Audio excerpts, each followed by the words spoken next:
श्रियकान्ताय कल्याणनिधये निधयेतिनाम् श्रीवेङ्कटनिवासाय श्रीनिवासाय मङ्गलम् लक्ष्मी सविभ्रमालोकसुभ्रूविभ्रमचक्षुषे चक्षुषे सर्वलोकानां वेङ्कटेशाय मङ्गलम्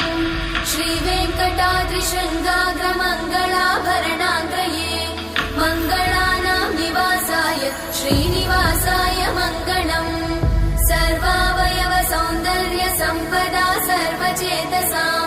सदा सम्मोहनायास्तु वेङ्कटेशाय मङ्गलम् नित्याय निरवध्याय सत्यानन्दचिदात्मने सर्वान्तरात्मने श्रीमद् वेङ्कटेशाय मङ्गलम् स्वतः सर्वविदे सर्वशक्तये सर्वशेषिने सुलभाय सुशीलाय वेङ्कटेशाय मङ्गलम्।